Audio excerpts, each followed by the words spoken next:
for just a minute. I'd like to have a moment of silence for Will Adams, who just recently passed away. He's a former Middlesex Rescue Squad member.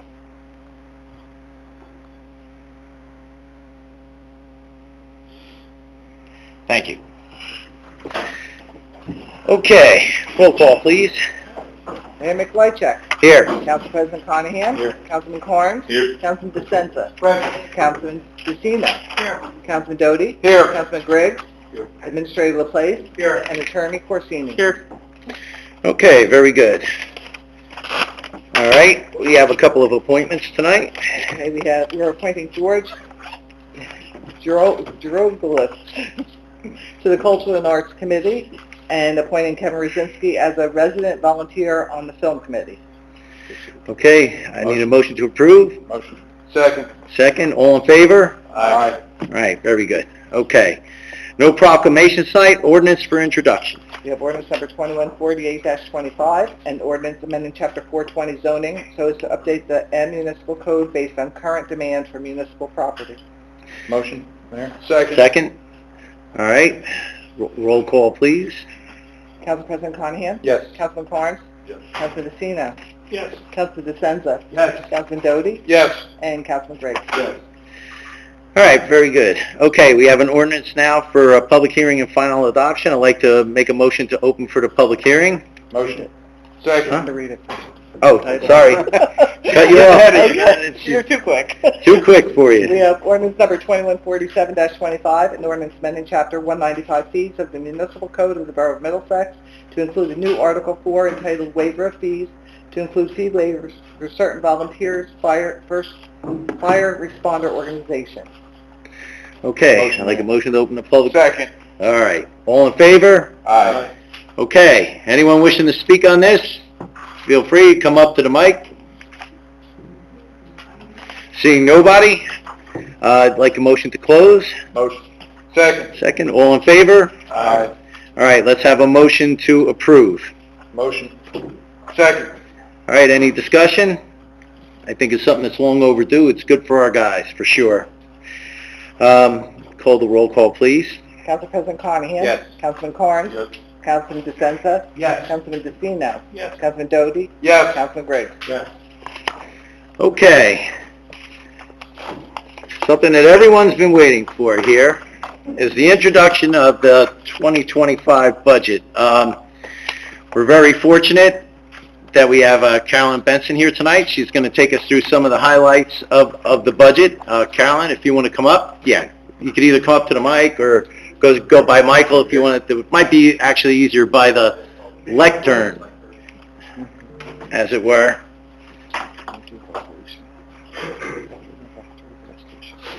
First? No. The biggest challenge that we face is that as the cost of goods and services continues to rise drastically, how do we maintain our ability to provide our residents with the same level of service? Because even if we keep the budget line the same, that means now we can't afford to purchase the same quantity of material as last year. From the start of the budget process, we set out with a goal to meaningfully reduce tax increase from the previous 2 years. We had numerous factors to address that made this a very difficult goal to accomplish. The most notable increases that the town is facing this year included insurance increases in cybersecurity, health, liability, and workman's comp. Putting these all together, we were looking at about a 5.75% increase over last year. We had a huge increase in our fire hydrant fees. The New Jersey American Water, it was about 8.2% increase. For a total, we now pay $230,000 a year for fire hydrants. The electricity is going up about 17% in June per notice from PSE&G. So our budget accounts will account for about half of that increase at roughly 8%. Our total electricity cost will be about $205,000 a year, and our street lighting cost at $192,000 a year. The state pension payment increases for public are about 6%, and for police are about 13%. We had to renew our recycling contract with the county at a rate of 28%. It's an additional $75,000 a year from last year. And the emergency dispatch contract is going up about 15% for an additional $33,000 a year. All of these increases are either out of our control, like utility costs, or they are in line with market increases, so there isn't a better rate available to us by going elsewhere or looking for a different vendor. We were forced to counter this with some harsh cuts on our end to balance those increases. We have eliminated one police officer position. We've eliminated 2 parks department positions. We have 2 vacant and prorated the funding for garbage part-time positions. We have 1 vacant and prorated the funding for a senior medical driver position. We cut the recreation budget by 30%. We eliminated community day. And we cut the engineering budget by 42%. So at the end of all of this process, this resulted in our overall budget costs increasing $596,853.16, which is a 2.4% increase over the budgeted costs in 2024. On the revenue side of the equation, there hasn't been any meaningful increase to help offset the rising costs. Our state aid has remained flat, and since 2016, we're only receiving $21,224 more in state aid than we were receiving 10 years ago. Last year, we sold a piece of property by Cookfield, so we have that one-time revenue of $350,000 to help in this budget, and additionally, we are using almost $1.3 million in surplus. This results in an increase of $385,550.21 to the tax levy, which amounts to a 2.5% increase over the 2024 tax levy. Our new municipal tax rate will be 0.611, which is down from last year at 0.667. The most recent tax assessments that came out have the average residential home at $483,000 for assessment. With our new tax rate, a home assessed at that would pay $2,951 a year in municipal tax. Carolyn, just a quick question, and I know the answer to this, so I just went, you mentioned that we're using $1.3 million of surplus, but we're actually refunding that, and additionally, we're going to add to it by $100,000, correct? Yes, we are increasing our remaining surplus balance by $100,000 over where we were after the adoption of the 2024 budget. That's important for our pundits out there, because it's not $1.3 million going the wrong way. It's actually $100,000 going the right way. Okay, one of the things, and I just want to make, is it all right, Carolyn, if I, you could stay, go, whatever you want to do. But Carolyn, it's all good. You know, one of the things that came out of this is that we really targeted 2.5. We went through 3 or 4 rounds to get down to that, and when I tell you that we really skinned the cat this time, we really did. The thing is, at this point, is that the well is dry. We have to come up with new ways to make revenue. I mean, as far as cutting anything additionally, what don't you want? We're at that point right now. Yeah. You know, so we continually look at what properties can we use, what can we sell, what can we redevelop. I mean, you guys that are on the J-Lub, you know that we're always looking at trying to do this. We don't want to be a Bound Brook where we have buildings 28 stories in the sky, but you know, if we have some dilapidated parties and we can get some development in here to help spruce it up, that's what we want to do. We do have quite a number of things going on in terms of looking for more grants. I mean, we've been very fortunate with our grant writer and everything else like that to be able to come up with ways of getting these numbers in. We're an underserved community. That's what we are. We're underserved. What that means is that we don't get our fair share, I believe, out of the state for all the things that we have going on here. I'm not going to make this about the schools and us. They got their own issues. They have their own budget, and as long as they're within the 2%, that's something that, frankly, we don't deal with here. But the hard part for us is the state aid, and I'll tell you why. It was $1.8 million. It was $1 million, not even 8. It was just a shade under. But let's just say it's flat for the $20,000. It works out to be 0.0000125% of an increase a year. That's what they're giving us. But with the with it being flat and not even letting us or helping us to stay on the 2% portion, our portion of the taxes, they used to pay 10.2% of our taxes. They now pay 7.2. What that means in real dollars to us is that versus 2016 to now, we're $351,000 a year short in where we should be if they were giving us the 2% all along. And if you actually did the calculation, which I did, it's $1,700,000 that we've funded ourselves that they just never gave us money for. So that's why a lot of times it's hard for us to hit the 2%.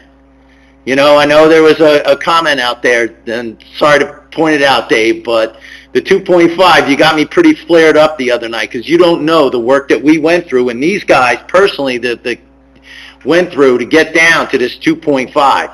We're at a very dangerous spot. We have to figure out a way to get new revenue. We have to get redevelopment in here. Unfortunately, we're landlocked, which means we don't have a ton of properties that we can start picking away at. Some of our bigger properties are green acres, so you couldn't even sit there and say, hey, I'm going to turn Haverstick into apartments or anything. We have none of that. You know, so we have to get creative and we have to be smart about the way we spend our money and what else we're going to do to bring in revenues. Because if we're not, you know, we have an issue right now with, you know, we haven't addressed pay-per call, which we've all talked about for the fire department. We're going to have to get involved with that coming up. We have to. Otherwise, we're looking at a fire district, which is something that's going to be coming down the road, I think, no matter what we do anyway. And that's a joint effort between a bunch of towns. And if we're not careful about the way we spend and the way we look at things, Middlesex could actually go away.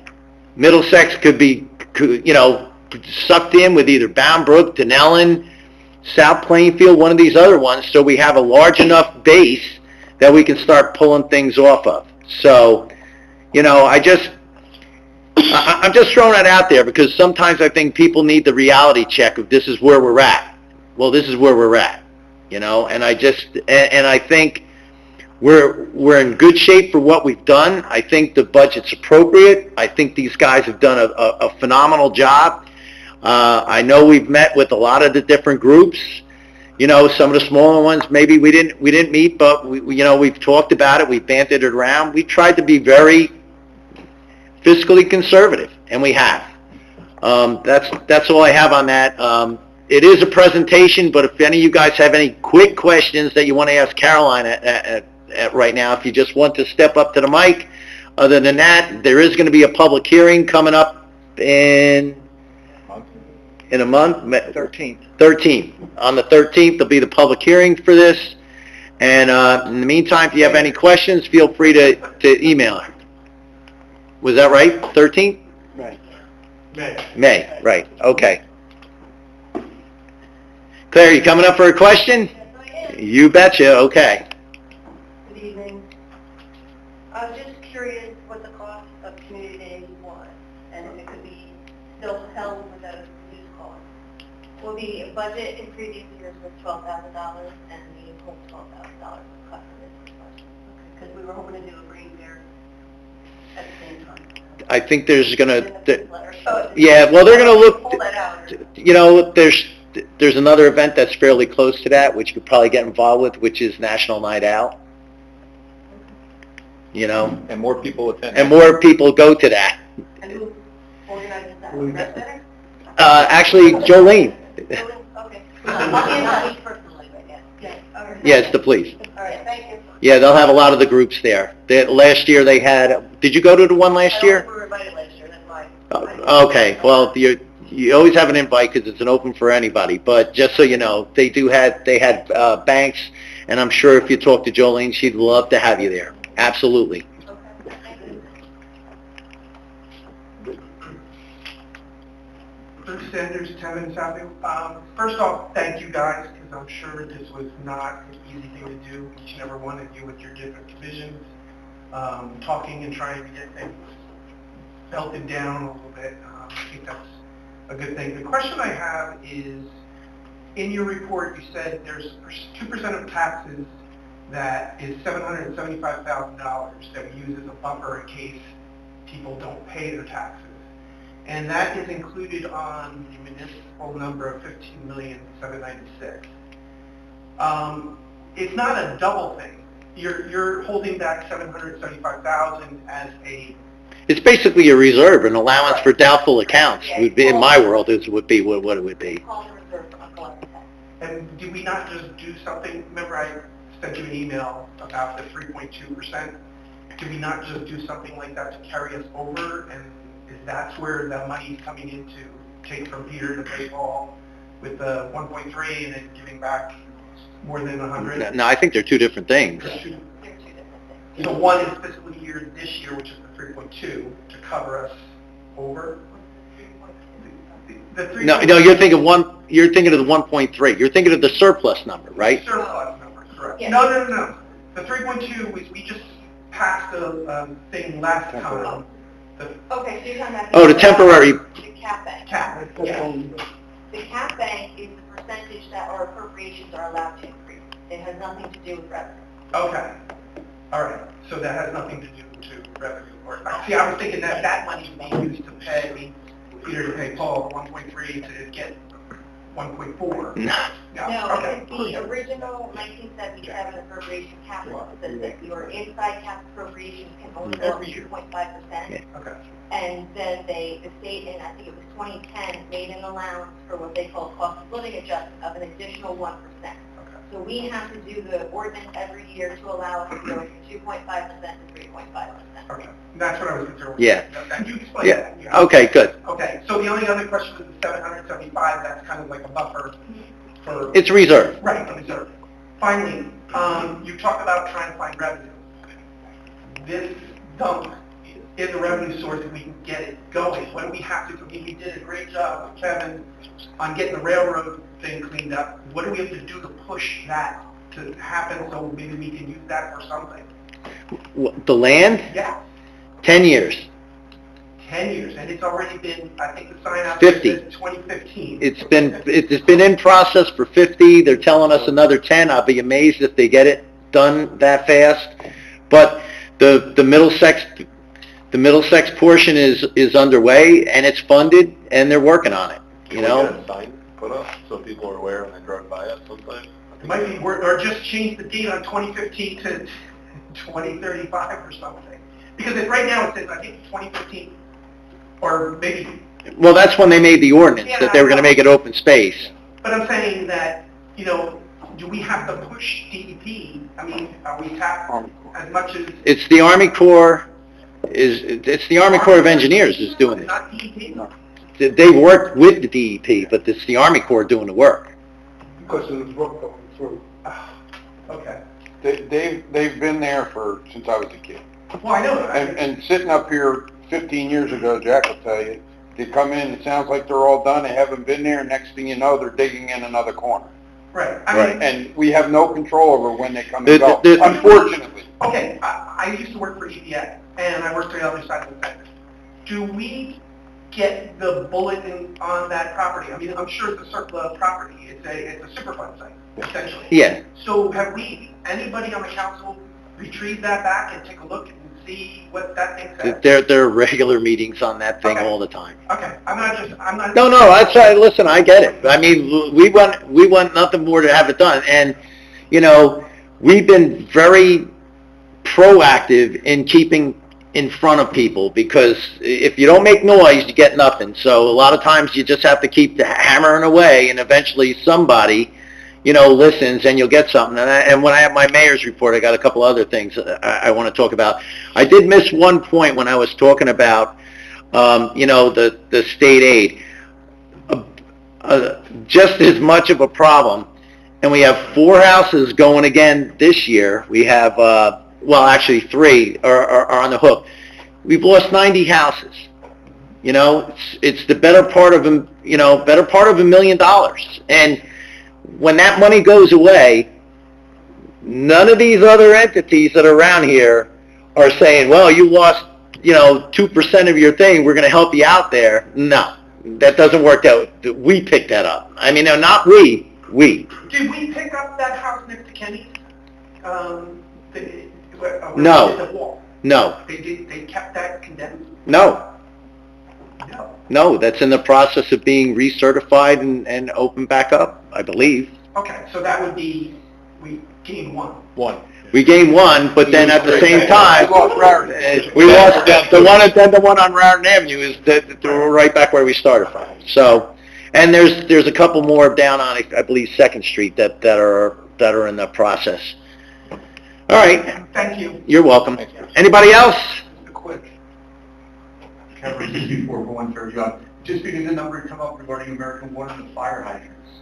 I know I spoke with Councilman Conahan in the past. Have we gotten a clear certification or confirmation that all of our hydrants are fully functional? Because I do remember in the past there have been issues during fires where there was a loss of pressure.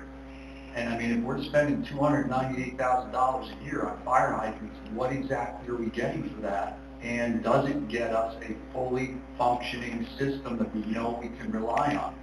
Because it was being, Facebook in real time, people were talking about the fire, there's one turn next to the church, and people were saying they have a loss of pressure, there's a loss of pressure. Don't know the answer to that, Kevin, but we'll find out. I mean, it's a great question, so I don't know. Especially with a $298,000 price tag. Sure. So Mayor, I got an email, Kevin, too, that I have from somebody at American Water stating that this year they were certified. It's at least once a year. Right. We have 315 roughly hydrants. So they have confirmed they're fully functional? Yeah, now, I think it's just once a year. Right, well, even once a year, as long as you know that they're fully... So I do have that email, and then she confirmed the actual amount of the hydrants. No, that's great, thanks. Yeah, you're welcome. Okay, anybody else? All right. All right, so let's move on to approval of minutes. Oh, the resolution, sorry. Resolution 103-2025, the introduction of the 2025 municipal budget. Motion? Motion. Second. Once again, I just want to say thanks to the Budget Committee and everyone that's been involved. Everyone worked hard on this. You have no idea. And I appreciate it. And 2.5, I know we had a couple of good discussions getting there, that's for sure.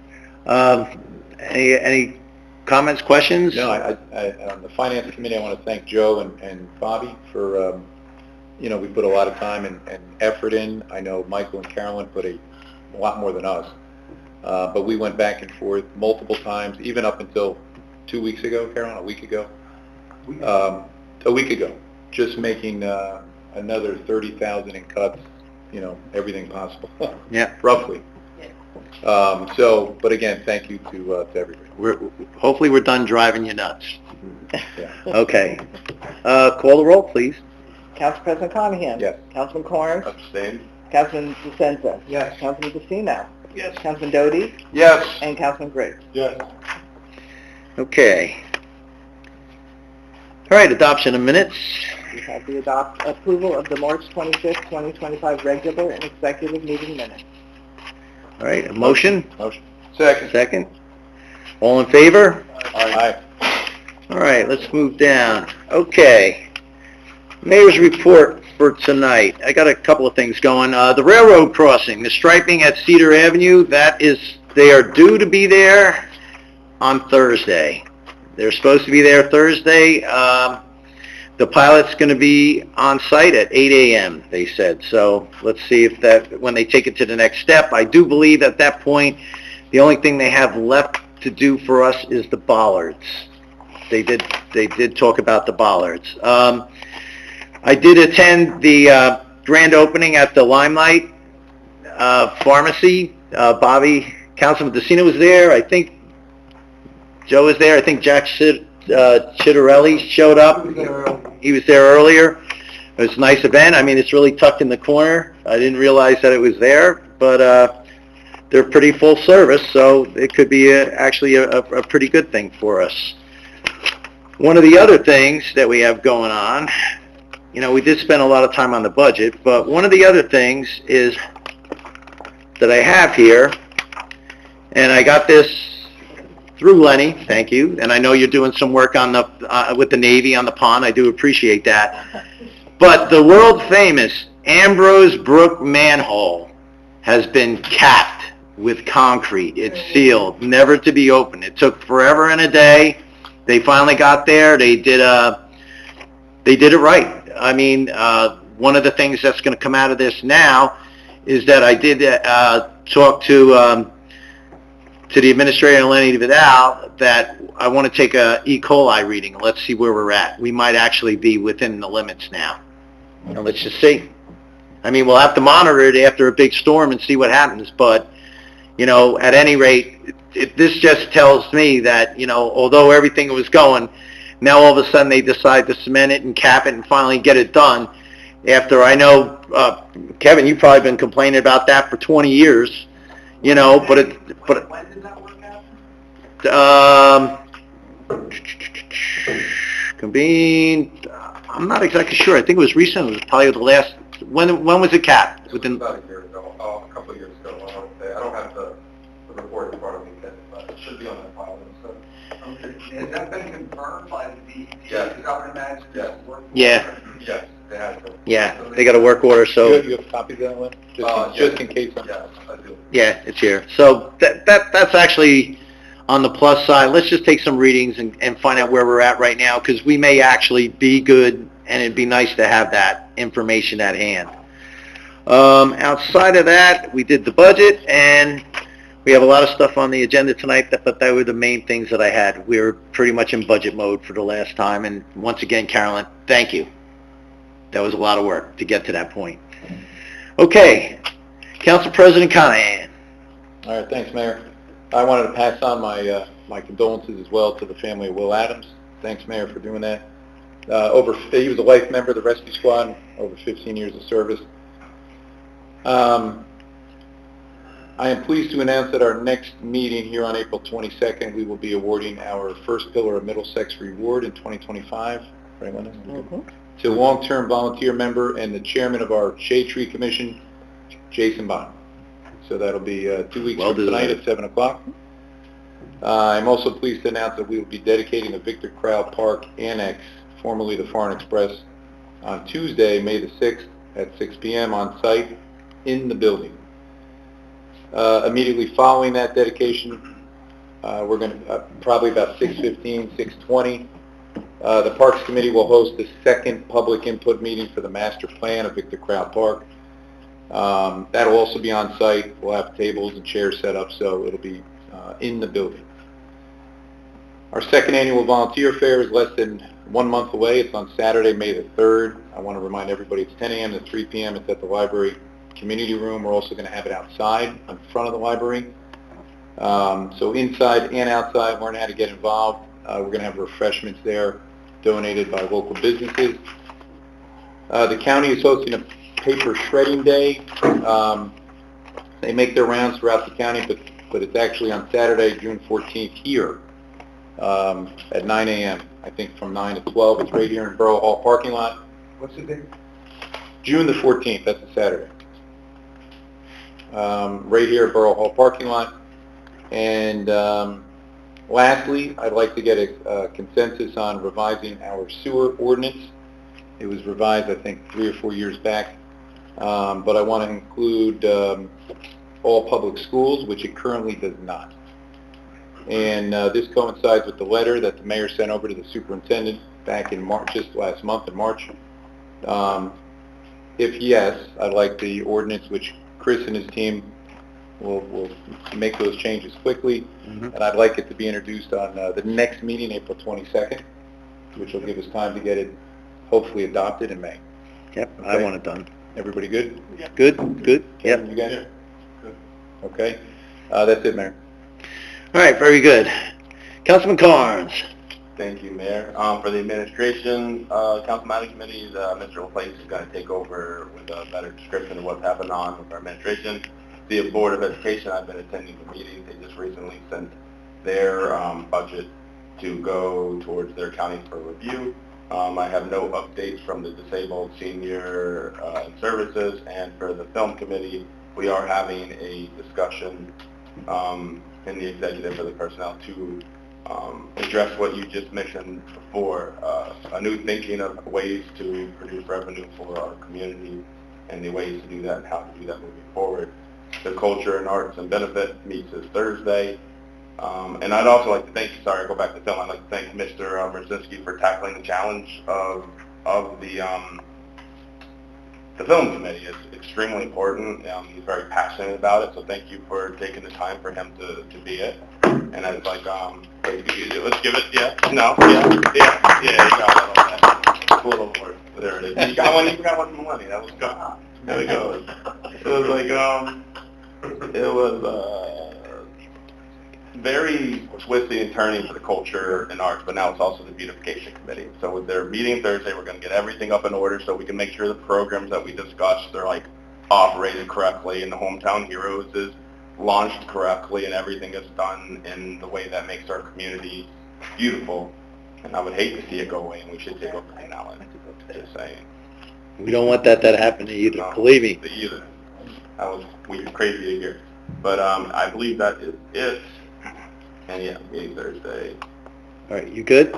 Yes, sir. Okay, Councilman DeSenza. Yes, Recreation Committee, Commission, had a very successful bunny hop. Over 500 in attendance, great turnout, it was very good. Preparing for the Memorial Day Parade, Monday, May 26th. They're looking for historic cars, convertibles, and other fun vehicles. Please reach out to the rec department for further information. Attended the SWAC meeting today. I'm happy to report that the proposed GDB paint recycling facility that was supposed to be on Pond Avenue that was nixed is now going to be in New Brunswick. Yeah, I figured that. Good. And also, for the month of February, Middlesex had the highest recycling of any of the towns in the percentage, many towns in the county. So we're at almost 71%. What else do we have? I'm sorry, wrong number. 92% out of all the towns and cities. And that's about it for me. Okay, Councilman DeCino. A couple things, DPW. The Cookfield playground is installed and complete now. It's open, so it was fencing for a while, waiting for more mulch to be installed, but it's installed now. So the Mountain View Park playground date for installation will be in August. The bathroom will be demolished. The one that's there now will be demolished the first week of May. New restroom will be delivered mid-May. The Parks Department is now working on cleaning up all our properties. And there's been 4 new benches installed on the Route 28 matching the streetscape. So I know, Mayor, you were concerned about some of that not matching. We have other ones out there now.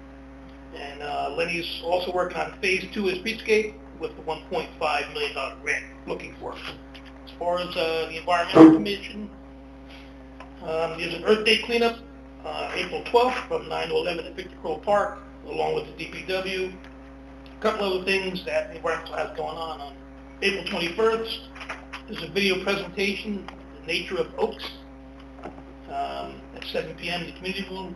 Also on April 26th, Tree Nursery Planting Day. I know Claire was there last weekend. They filled all the pots. Unfortunately, I wasn't able to make it, but that's ready to go. Also, a couple of ones later down the road on May 5th. There's another video presentation, Restoring Insects, 7 p.m. in the community room. And on May 10th, there's a cleanup at Mountain View Park from 9:30 to 11:30. And that's all I have. Okay, just a quick question for Claire. Claire, you, in that email that we went back and forth with, you mentioned that there's a website that's out there or it's a video series of 3 parts that talks about the invasive plants. Was that? It's the sub-housing series. We had the first one last night, and it's 3 separate videos, and it talks about invasive plants, native plants, how to restore our ecosystem, things like that. So Well, the first one last night. if you missed the first one, is it worth? You can watch them individually. You can watch them individually? Okay. Click on the QR code and watch it on Metro. Okay, now, where can they access that QR code? Is it on the website anywhere? It's on the flyer? Okay, but this ties in with the invasive species, correct? Perfect. It's well worth everyone taking a look at. Okay, Councilman Doty. Yeah, Thank you, Claire. Go ahead. Okay, sorry, I didn't talk. No, that's all right. It's my At fault. the fire department tonight, their report for March, they had 31 total calls, 1 building fire, 3 motor vehicle accidents with injuries.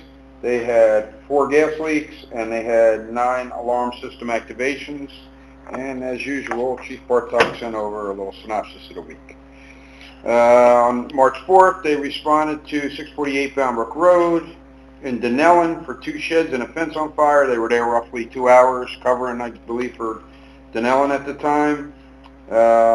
They had, let's see, Barber Place, there was smoke condition inside the home, possibly coming from electrical fire. They arrived and confirmed the smoke condition in the kitchen. They began to investigate, and they located a scorched dryer vent on the inside of the home and scorch marks on the outside. They secured everything, and PSE&G was dispatched to confirm there were no other hazards inside the home.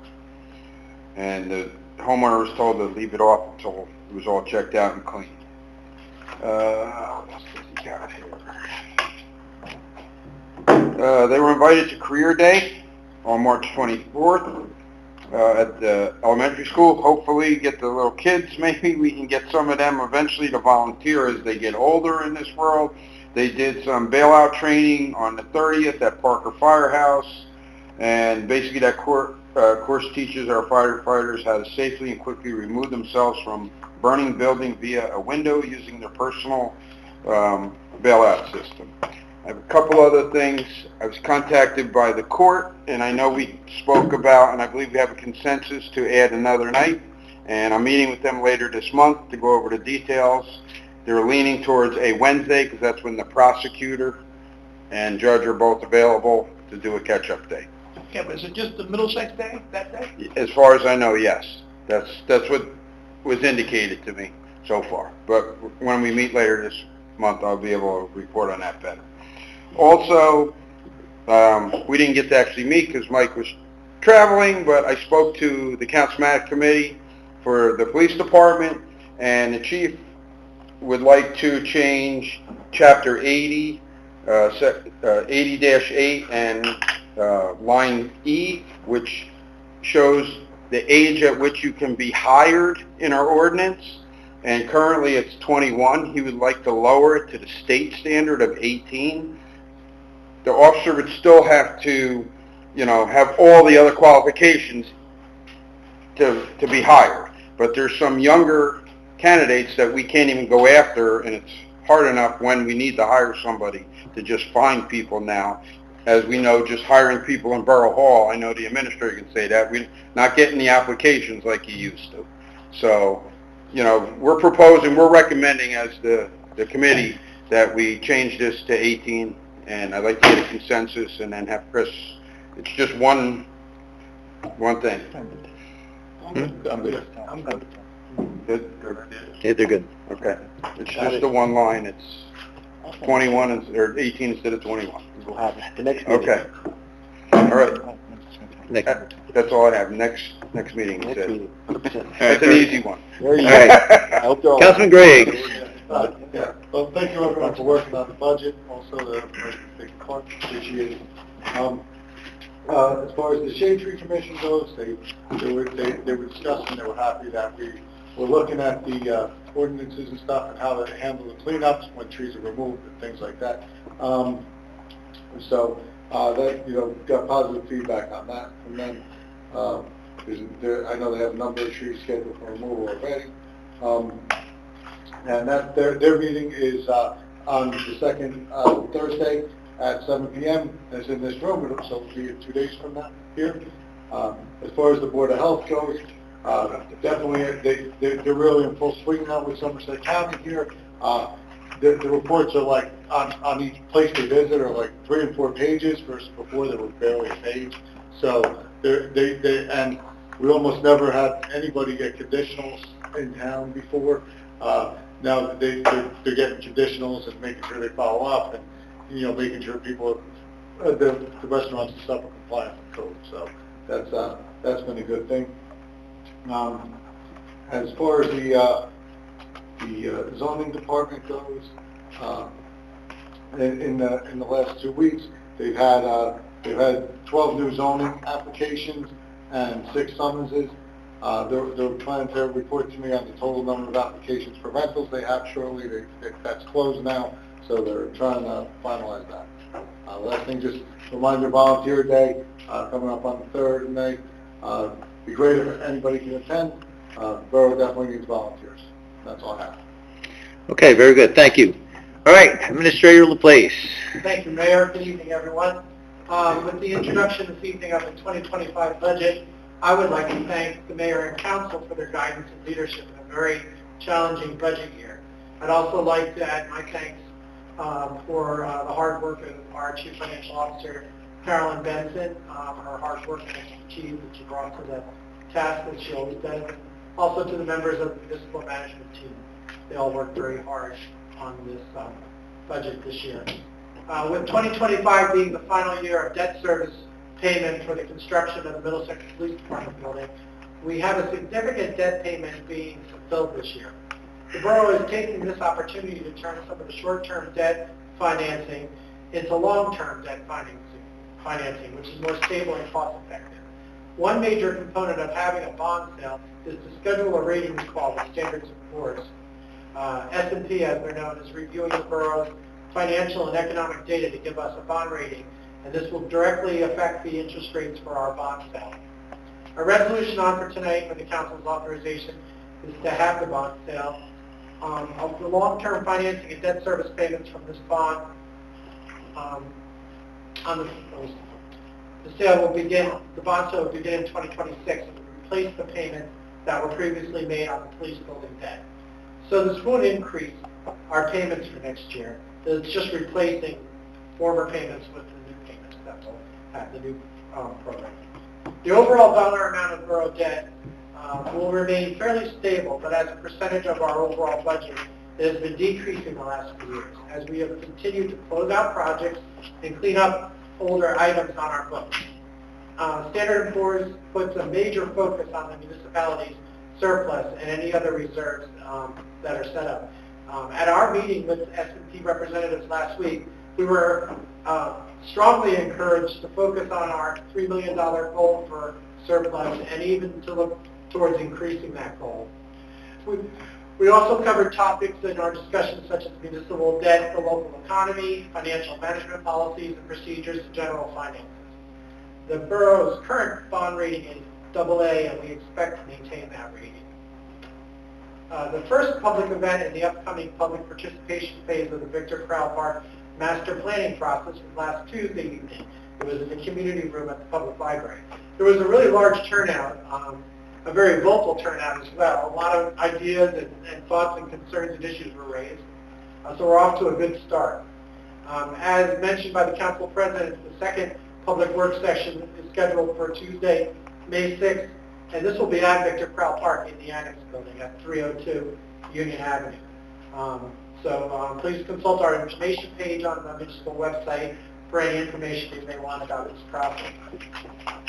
As Councilman DeCino mentioned, the Public Works Department has been busy with regular spring duties as well as with improvement projects, such as the new benches being installed along Boundbrook Road, mostly in the vicinity of Mountain Avenue and Boundbrook Road. There's also planning underway for relocating and improving a heavily used bus stop on Union Avenue at Raritan Avenue. So we think that'll be a better, functionally a better location for the bus stop, as well as it'll be safer for everyone.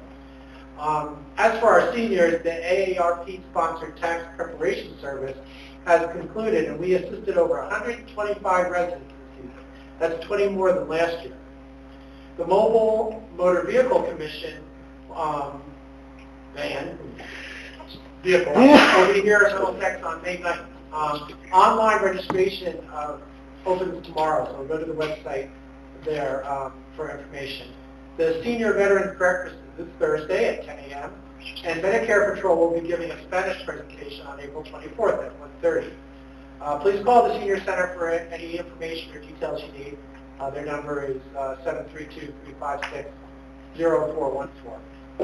I learned recently from Public Service Electric and Gas that new utility poles will be installed along South Avenue later this month. Traffic control will be coordinated with our police department when the actual schedule of work is set.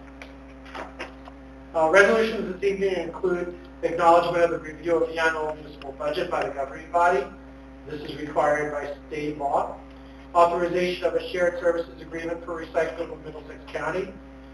Extension of our police chief's contract through February 15, 2026. And there's a resolution providing for the issuance of not to exceed $5,470,000 general obligation bond authorized in and by the Borough of Middlesex in the County of Middlesex. The agenda workshop this evening is scheduled to include a discussion of Police Department Chapter 80 updates and a discussion of a proposed 100% exempt disabled veterans ordinance.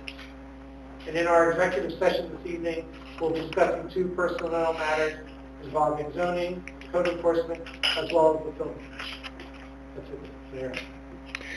Okay, thank you. One of the other items that was kicking around out there is, we've mentioned before, is about the health insurance.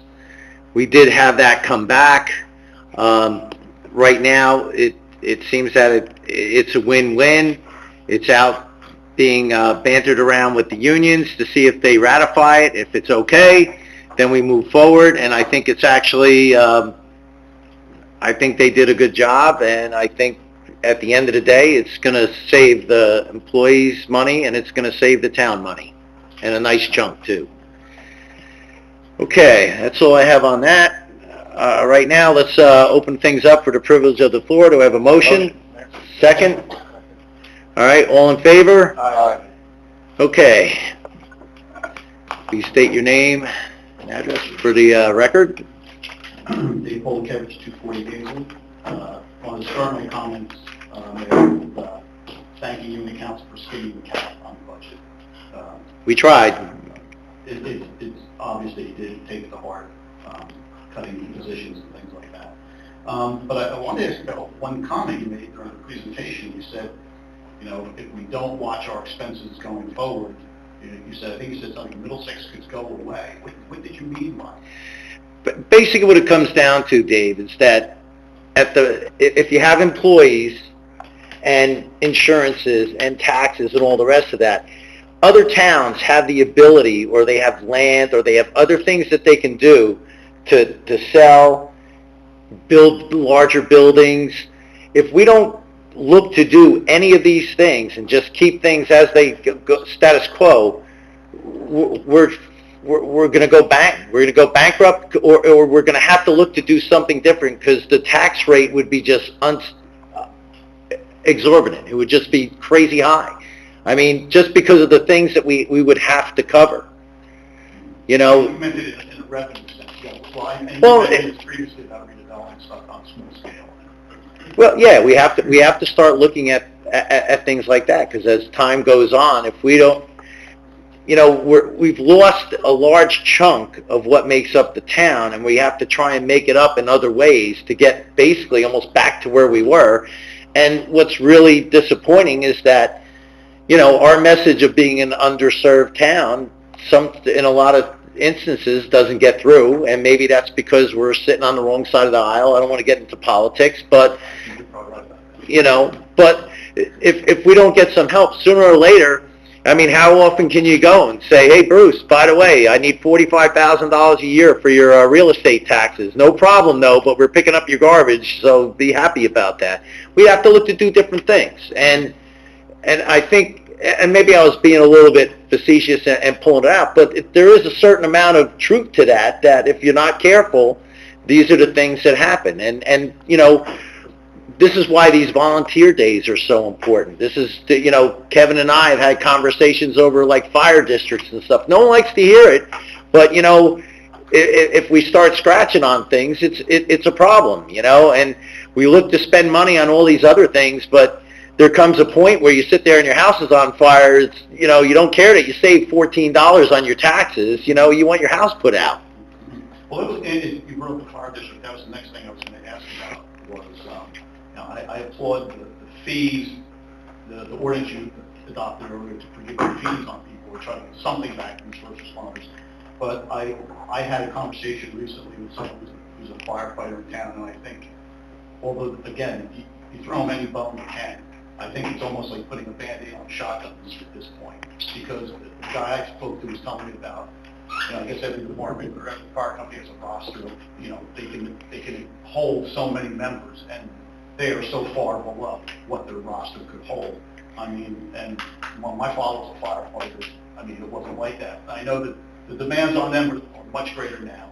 My father used to strap on a boot and a raincoat and go fight the fire, you know, back in the 60s. Now it's like training and this and that. People a lot of times don't have time, I think. So, I was just, but you said fire district, you're going to address it. Or you plan on having some type of discussion in the next couple of months publicly about all this? Because I know the Not necessarily with us, but we were going to, not necessarily with the public, but we were going to, you know, sort of test the waters with some of the, you know, nearby towns, just to try and say, because everyone's in the same boat. They're all, so we have to come up with a way to like do this. And it's not necessarily the nighttime, it's the days that are a problem.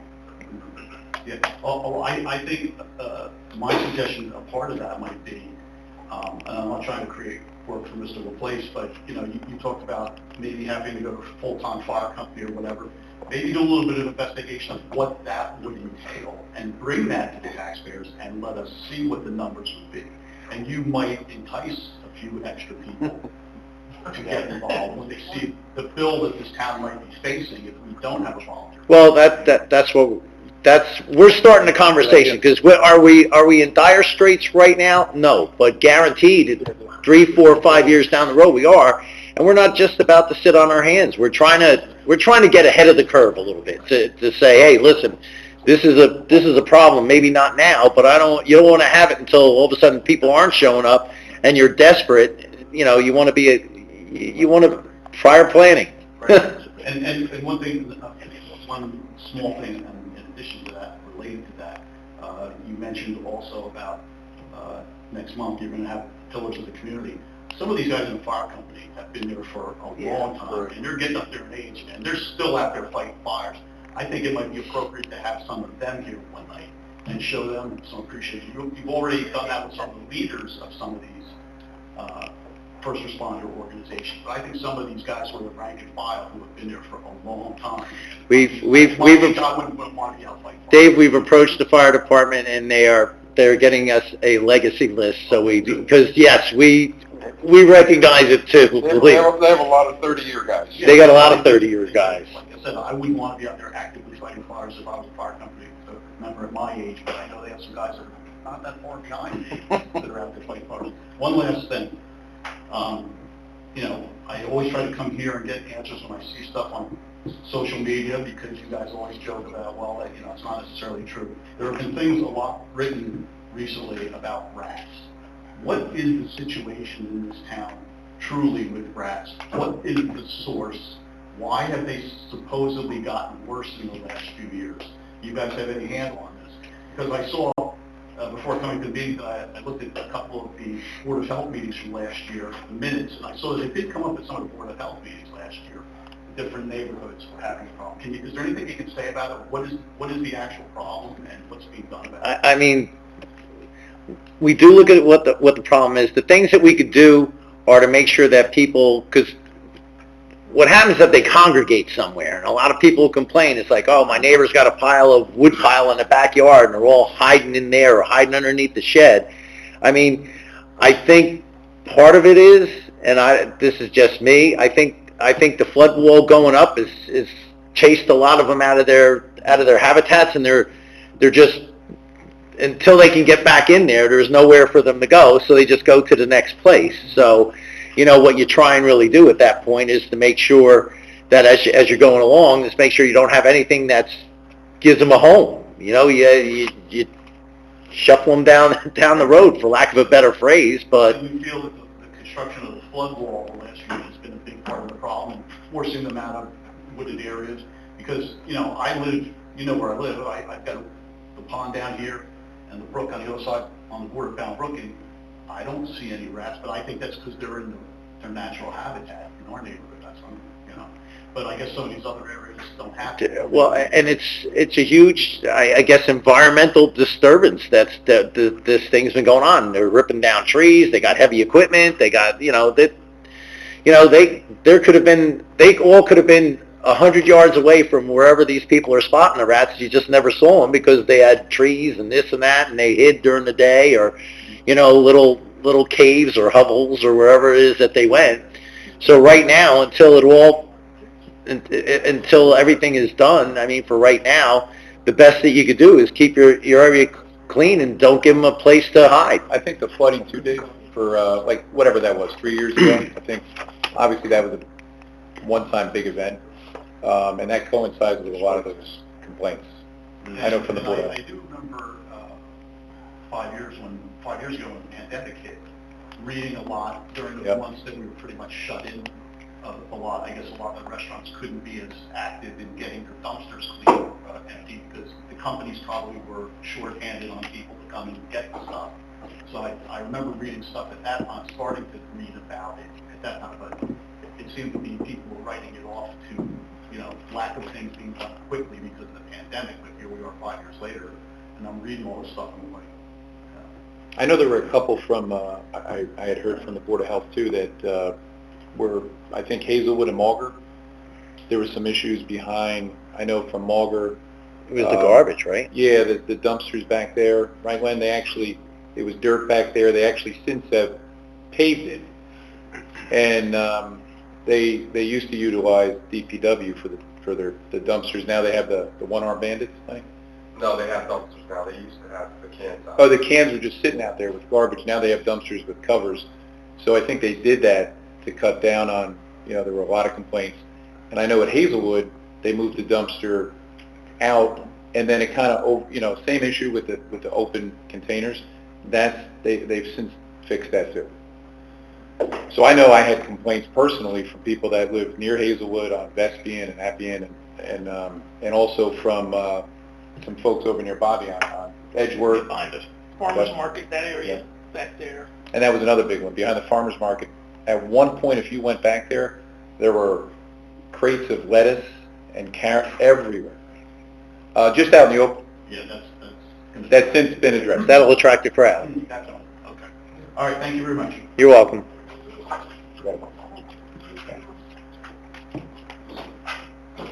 Kevin, this is Chief Corporal from One Fairview. I'll make a quick comment regarding soap condition, but since this has come up with the rat thing, I feel these might be whether it was when they shut down, absolutely.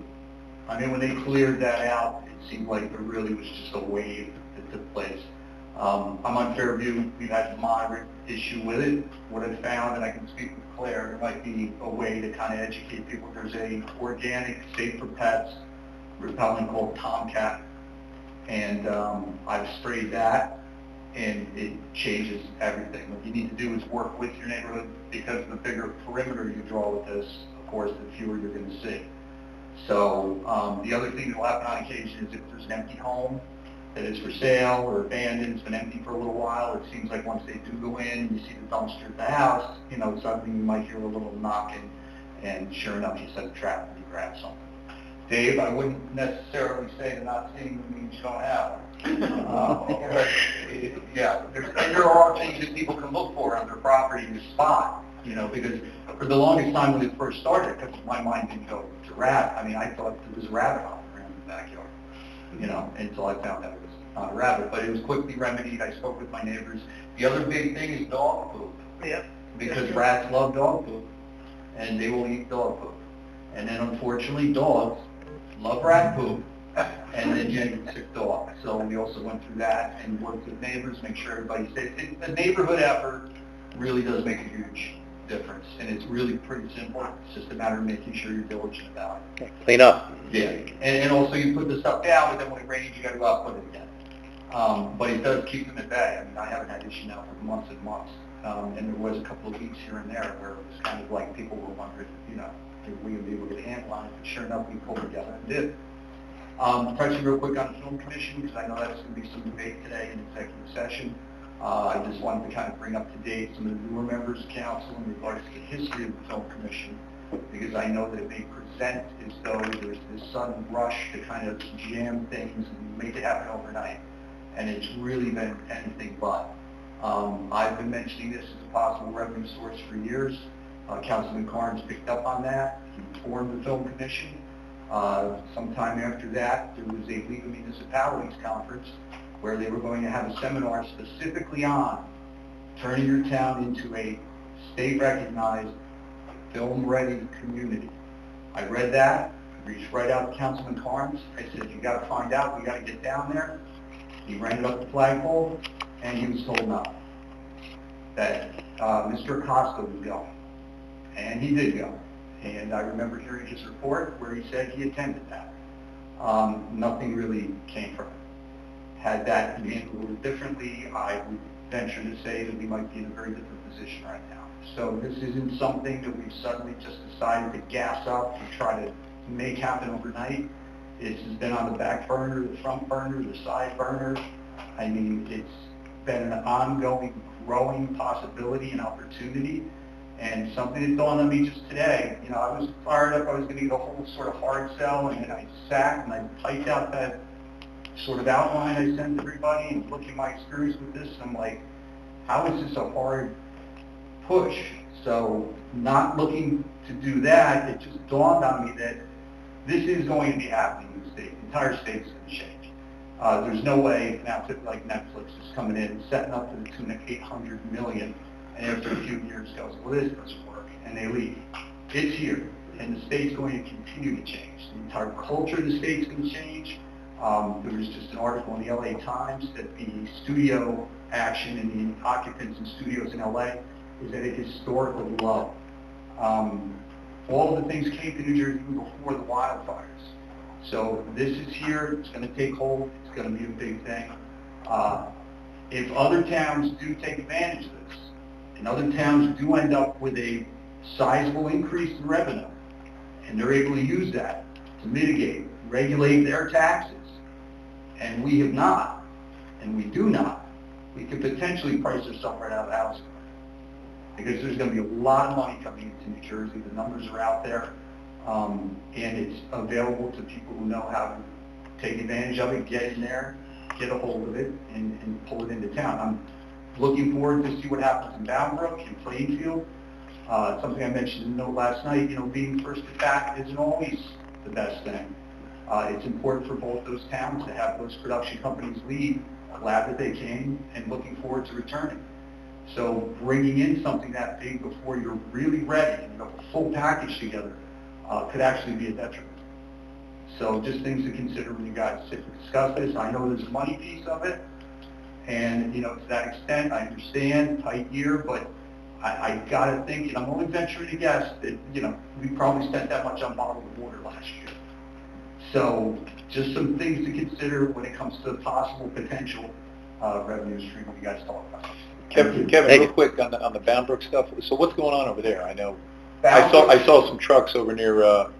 Yeah, Spielberg is in Boundbrook. So you've got to imagine the mountains you have to make Raiders of the Lost Ark, and that guy is in Boundbrook. You know, this is all very real stuff. And one of the things I mentioned in that note is that, and I watched this happen in Orlando, I won't get into details, I spoke with Councilman Messino about it today. If they come in and it doesn't work out to film on locations, they're just going to build what they need. They're here. They're not going away. How much they involve the communities is really the only variable. And if they start to go into these towns and it turns into a hassle, they're just not going to do it. They'll just build it. They'll fly it. I mean, the resources are endless, and they move mountains. So filming is going to be happening in New Jersey. There's no two ways about it. It's going to be in for the long term, and it's a matter of who can accommodate, who is accommodating, who is welcoming, who can speak the lingo, who knows how to pull these people in. And that speaks to the experience that I laid out in the email. So I look forward to it. I'm hopeful, you know, that we're able to pull this together as I shared the vision with Councilman Carnes. I think it would be very effective. I think it can happen rather quickly, but it's a matter of how much involvement, how much time spent. And just on my own personal level, you know, there's a difference between a volunteer situation where I can spend an hour or two a week, or a part-time position where I'm actually at, 10 to 16 hours a week. I mean, they're just two different things. So, thank you. Thanks, Ken. Sorry, Frank, time's up. Keep it short. Pretty much what you say. One day your time will be up. It's coming, believe me, I know. The situation with rats came up, and my buddy back there, the only difference between rats at my house and up is his pays more taxes. Believe it or not, I came here tonight to compliment. Oh, that was good. Compliment Kevin Brzezinski. Unbelievable from the transition that I've seen from years ago. He was the Al Sharpton of Middlesex. Throwing rocks at you and just, what are you going to do for me? Now he's coming up with solutions. The manhole he brought up, the railroad crossing, I'm looking for him. Down the road, one of you guys he's got to be a councilman. The way he's transitioned from, again, throwing hand grenades and running away to what you see now. I'm not the only one. I'm not the only one. Well, he wouldn't go away. He tried to go away, but he wouldn't. But he keeps coming back. I'm not the only one that sees it. So tonight I got a compliment, and I did come here to say that. And he brought up about the filming. I know my buddy's part of the Boundbrook Elks. They got paid a tremendous amount of money to have some film company come in. They shut the Elks down. There's a big ballroom there, and they've been filming, and then they came back. They're there now for a number of days or weeks.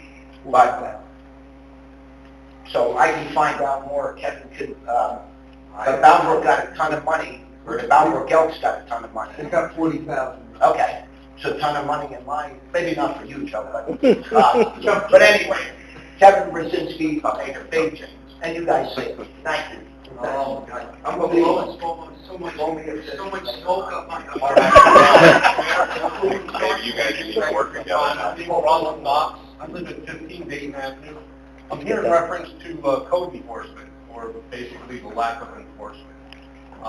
Some of the things I've been complaining about on my street for probably 3 years now have been ongoing. Some of them are actually, could be life-threatening. Some of it touches on the rat problem. I've got a neighbor that's running an illegal business out of his home. He's got a commercial dumpster on Woodrow, which rats are all over it. House across the street from me has at least 20 people living in it with 12 to 15 cars. You can barely drive down our street.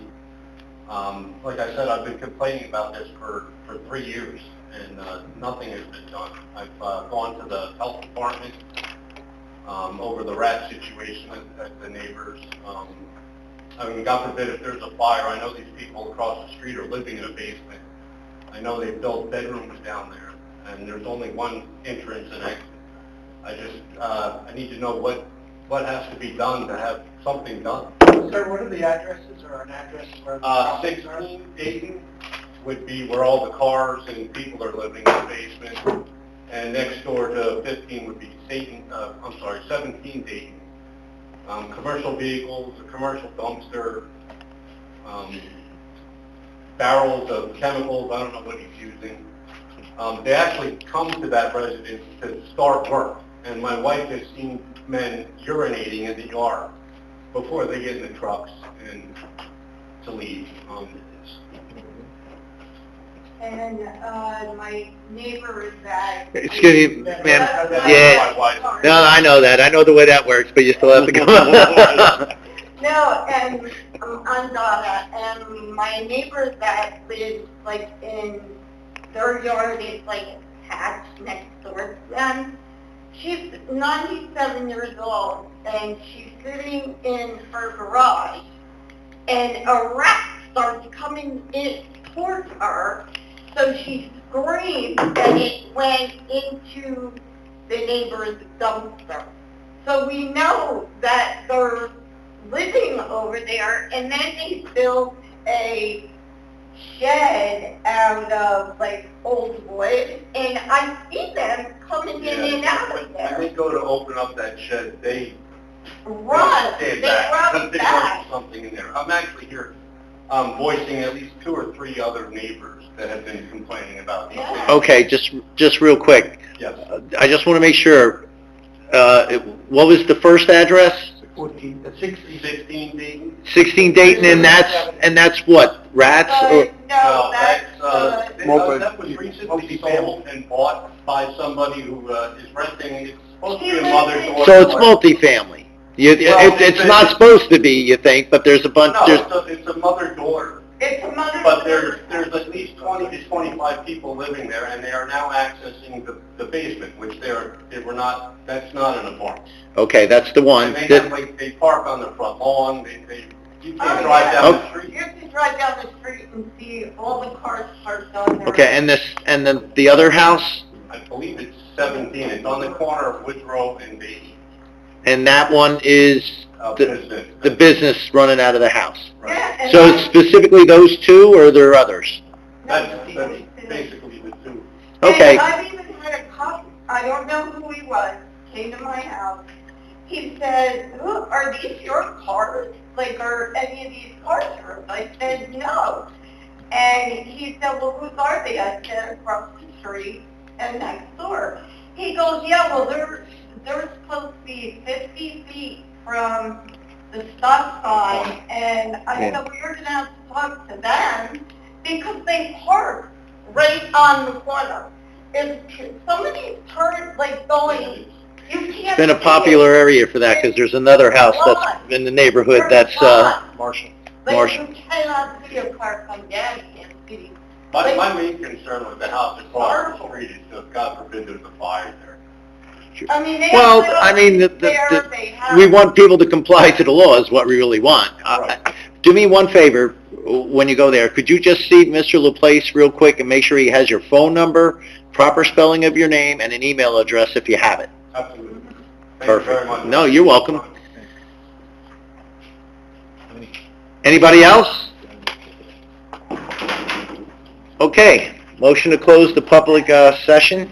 Motion. Second, all in favor? All right, Linda, you're up. Okay, we have Resolution 104, 2025, acceptance of standing reports.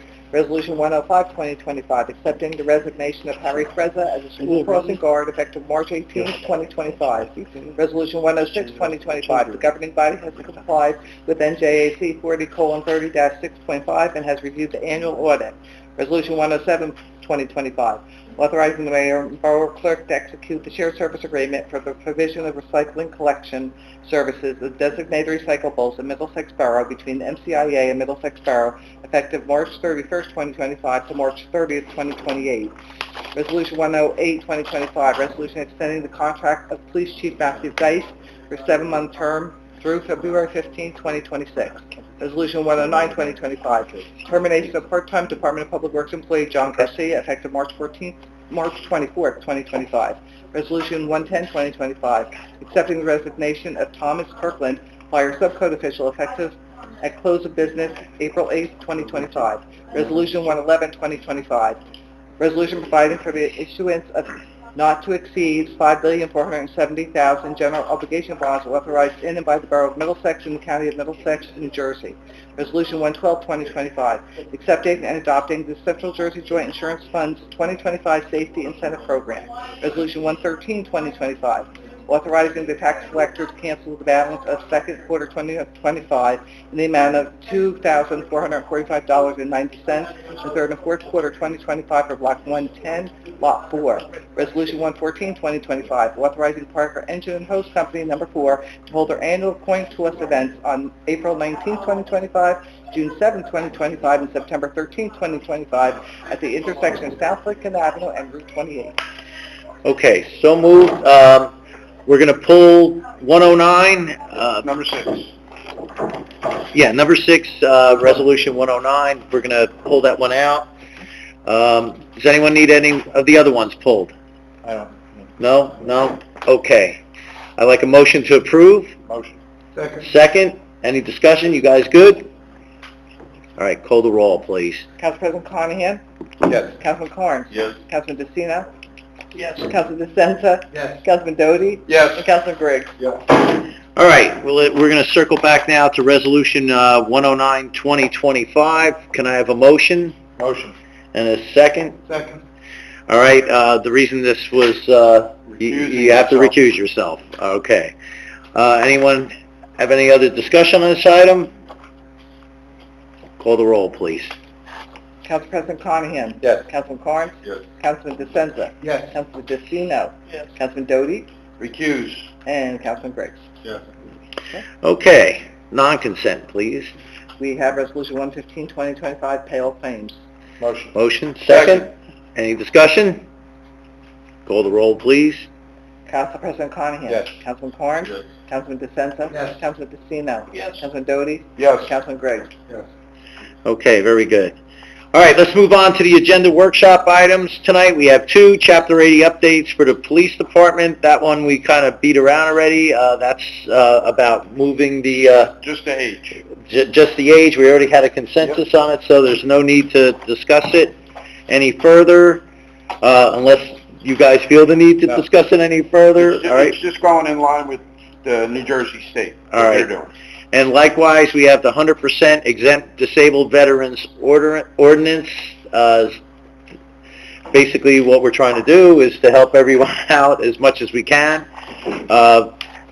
There's no real change to that. Any other discussion? Anyone want to mention anything about it? Now, is there a problem with it, or what? I think it's designating a date to start, when they're going to start making them exempt from the property taxes. Yeah, Dating. it was start just of the changing service. it was like an administrative change, changing the start date of when you're declared, Yeah. you know, when you're declared disabled so you can't say I'm disabled now, but I've been disabled for 27 years prior. You know, there's a finite starting point at that point. Anybody have anything else they want to add to that? So all it changes, as being a disabled veteran, this isn't going, just clarifying, this isn't going to take anything away from anybody at all that is currently 100%. No. And moving forward for people, they're still entitled to their full reaching 100% in the tax. Yeah. So, Yeah, it's just, like I said, it's clarifying when the start date is. okay. Thank you. Do some more things for next meeting. All right, so the question on this, because it's not over yet, are we all in agreement to have an ordinance brought forward at the next meeting? Yeah. Clarifying this? Yes. Okay. Got it. All right, so we're good. All right, so moving down, privilege of the floor on the agenda workshop items. I'd like to open the floor. Motion. Second? All right, all in favor? Aye. Okay, does anyone have anything they want to say on these two agenda workshop items? If so, step up to the mic. You got me worried there for a second, Frank. I saw you moving, I was just, here we go. No, just kidding. All right. Maybe I should take some of the things back I said around about Give it a couple of months, and then you... There he goes, he chose violence again. All right, give it a couple of months, you'll be all good. All right, motion to close? Motion. Second, all in favor? Aye. Okay, we do have an executive session tonight. There'll be no action.